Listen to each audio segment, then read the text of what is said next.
Getting about this, thanks again for tuning into yet another video. Infamous coming at you live from the West Coast yet again, San Jose, California. So let's talk about why this is Harley's best touring bike ever released in the history of Harley, in the history of touring motorcycles. Harley Davidson. Okay, let's just make sure we say Harley Davidson, because you have a lot of other manufacturers that offer quite a bit for, you know, about the same price, maybe a little bit more if we're talking about the Challenger and maybe a few other manufacturers. I mean, this isn't really quite it when you compare, of course, the competition, but I mean, this let's just say Harley Davidson in general, just Harley. This is, like I said, this is the best touring motorcycle that Harley has released for, you know, the price. I mean, it's under $26,000 and they're giving you a lot. So, you know, this is just a video for those that are, you know, kind of wondering, hey, why are you saying, why are you dishing on some of the other, you know, the specials, the STs, these are $30,000 bikes, of course. You know, what is the reasoning for you to claim that this is better than the ST? No, let's just say the ST is absolutely gorgeous. I was a big fan when they released it. I love the Prodigy wheels. I love the color scheme, black and gold or black and bronze. That looks amazing. It does. I like the tank badging. I prefer the shark nose fairing on the ST 100%. I think this is a better looking bike when it comes to the fairing. The saddlebags, you know, they still look pretty good. The styling of the ST, it's fantastic. I'm a big fan. But this is, of course, you know, this is $30,000. And once you start looking at all the benefits of the new Road Glide, you're gonna start to see why, you know, I'm making that claim that the 2024s are the best deal right now. And on top of that, of course, I mean, you're saving yourself quite a bit of money, a couple thousands of bucks. If you do get the black trim, of course, then that price is gonna increase, and you're about the ballpark of an ST once you get, you know, the black trim, which is the blacked out components, the fork covers, the forks, the handlebars, you know, the engine guard, the V twin, the rockers, you know, all that good stuff. Of course, you'll start to see, you know, the price start to creep up, of course, because once you add the black trim, you're adding an additional $1,350, and then of course, if you want to get the color option, then you know what, the price is going to go up from there. But I mean, this still looks solid, even with the billiard gray blacked out trim. I mean, you're still thousands under the Road Glide ST. And mind you, when you would go to the dealership, ST had a label to it. Dealers thought that they could automatically put like a $5,000 markup just because it has ST on it. Now with these new Road Glides, they're not specials, they're not sport touring, they're not CVO, so they don't have that label of a special of an ST. So dealers shouldn't, I mean, you know, they are, but they shouldn't demand such high fees and markups and stuff like that. So let's just go over, of course, what we just saw on Blockhead's video. He had someone there marketing from Harley Davidson, and I mentioned they have improved suspension front and rear.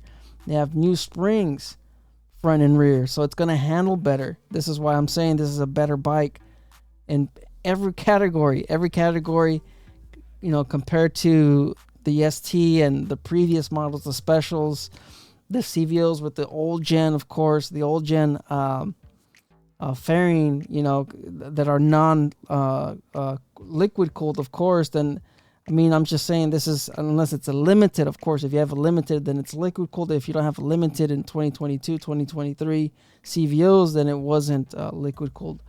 So let's just start breaking it down. Okay, we mentioned the improved suspension front and rear. All right, you also have, of course, the liquid cooled aspect of the engine, so it's going to run cooler, it's going to last you longer, it's not going to overheat. Meaning, you know, the gaskets, you know, it's going to prolong the life of the engine. Yes, you have to probably maintain the coolant, but I mean, when it's right here, I mean, you could pretty much access it. You don't have to tear it down. You don't have to remove anything. You don't have to do all of that jazz on servicing it. I mean, it's really quite simple. It's right there, the reservoir. You could get to it. I don't think it's a big deal, but I mean, that really depends on you. Is that a huge, con that you have to maintain the coolant now? Once it comes down to it. But I mean, these are still technically air cooled. You're getting the benefits of having liquid cooled heads because, of course, if you're stuck in traffic, some laws outside of California, you can't lane split. So you're building up heat, and not to mention, once you start going, that front jug, that front cylinder, this is the one that's getting all the cool air, meaning that your rear cylinder typically runs hotter.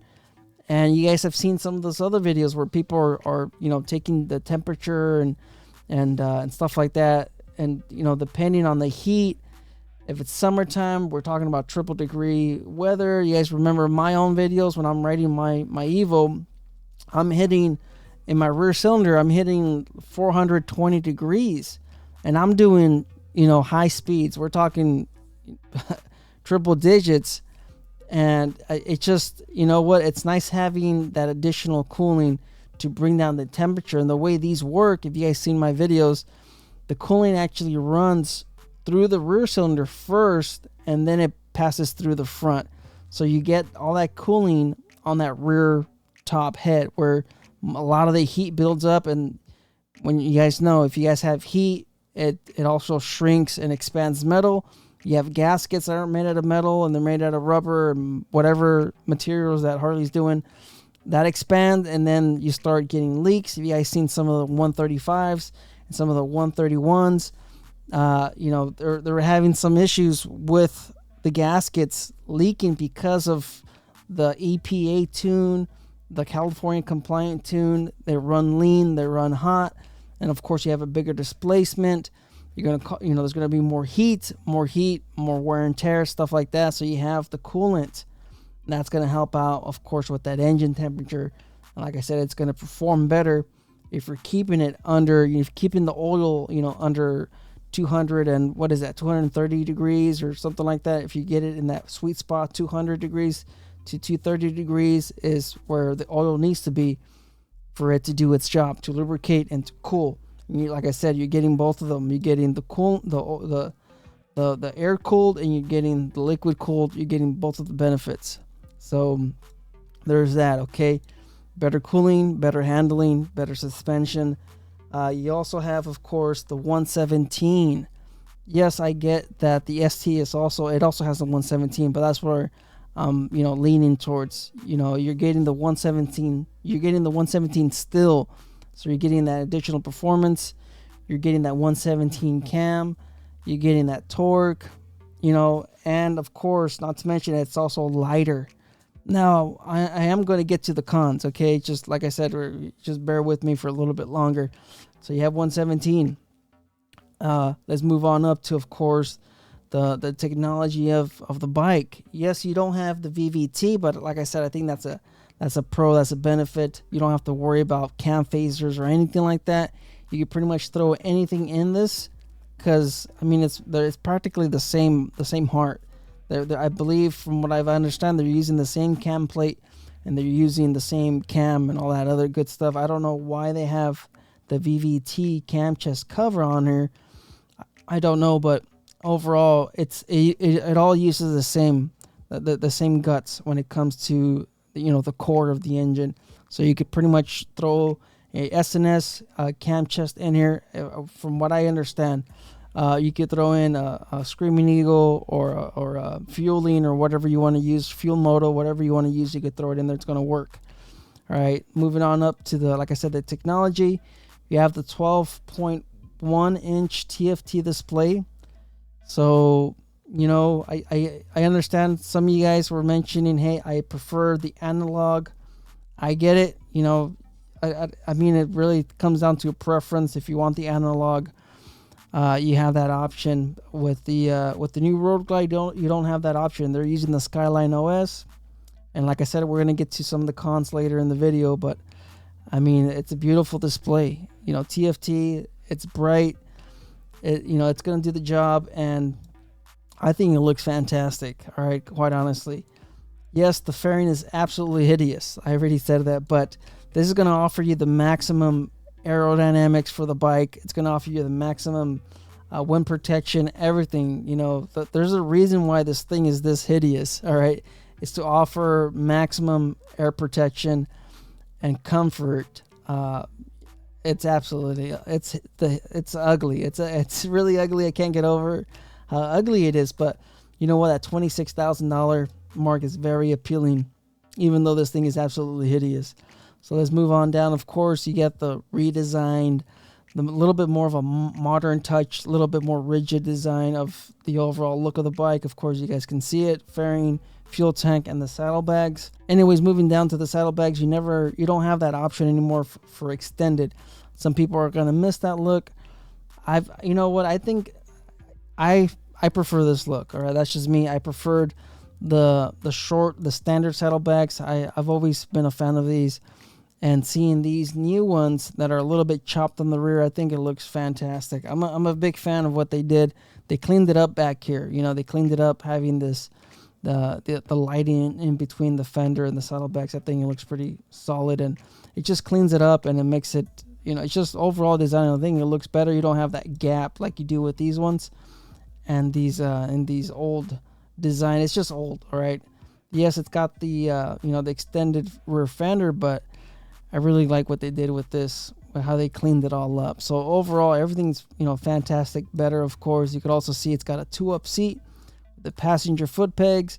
You don't have that on the Lowrider ST. I mean, these touring models are meant to be ridden 2-up. All right, that's why I've always mentioned in all my videos when I'm comparing it to the Lowrider ST and the Road Glide ST. Lowrider ST solo touring, you know, 50-50 town, city, and highway. As far as the Road Glide, this is more of your touring, long range, 2-up riding, you know, touring, 2-up. And that's what this is, all right? So you have, you know, you have the 2-up capabilities from the factory and stuff like that. And like I mentioned, I'm a big fan of the Prodigy wheels. This is new from Harley Davidson. It still looks good. It's a 5-spoke wheel. It looks fantastic. I think the overall design of it's great. And, you know, I believe they're 19-inch. So overall styling, the bike it's fantastic, guys. It's beautiful. It's a good-looking bike. It looks great. So you have, of course, some other little benefits here. If you do decide to modify this bike, it's just a little bit easier, all right? You don't have to, you know, move all this stuff. I can't zoom in on this, but for you guys that own Road Glides, you guys know that, you know, modifying your handlebars, it's a little bit more work on these older generation. You can see that the top clamp is more exposed, so you could get to it a little bit easier, stuff like that. You guys can decide. You guys can leave your comments down below. So that's the visual stuff, okay? Overall, you know, the package as far as the bike, LEDs all the way around, you know, same thing, LEDs on the rear. You don't have LEDs, you don't have turn signal LEDs on the last gen. These are bulbs, okay, guys? These are bulbs right here. Those are not LEDs.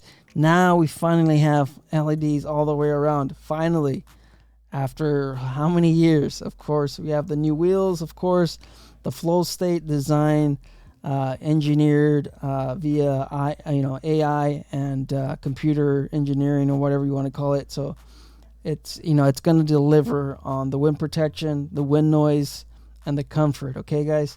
117, of course, you have the new hand controls, which look pretty good. You know, that handles, of course, all the other, all the electronics and stuff like that. You also have, of course, like I said, this is 16 pounds lighter, but, you know, that could be a con depending on who you ask. I think it's a little bit of a con. Aerodynamics, like I said, this is fluid dynamics, wind tunnel, new windshield, reducing the wind buffeting, everything. I mean, this is all great. You're gonna enjoy it.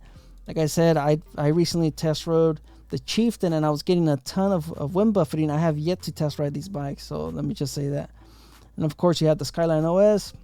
You have the ride modes, something that I didn't mention, so you could modify your throttle sensitivity. You could also alter your rider assists, your safety enhancements. I mean, there's just so much. 12-inch TFT display. Okay, so All of this for under 26,000 bucks. You guys can't deny that this is the best touring bike that Harley has released or produced. All right, overall. So now let's talk about, I guess, some of the other pros, like I said, that you probably don't know about, and that is this right here. All right, so this is you guys can read it right here on the top here. Let me see if I can lower it. So this is 2024 Touring Road Glide 2024. So this is the standard. This is not the CVO. This is not the CVO ST. This is your basic Road Glide, and this has the new oil breather system. It's got the new, it doesn't breathe oil into your jugs like we've seen with every other Milwaukee 8. Okay, so this one right here, you have breathers on the heads, and that of course shoots the oil. Sorry guys, my light just fell off. That shoots oil into your jugs, into your pistons, into your cylinders, into your heads, into your valves while you're riding. All that crank pressure, that the blow by. All right, Harley has redesigned this in the CVOs, and now we're seeing it in the Road Glide. And this is what this is. It's a trans vented cover. That's what you can see it right here. We could even scroll down. Number 8. Let's scroll down to 8. Reference 8. Here it is. Valve engine breather cover assembly top. That's $87.95. You can buy that from Trask, which is $350. I believe this fits on most Milwaukee 8. So if you wanted to, you probably could go to your dealership, buy this trans cover assembly, and swap it out and save yourself $280 or whatever it is. So not only are you getting all the benefits that I've already mentioned, you're also not breathing oil into your pistons, into your jugs.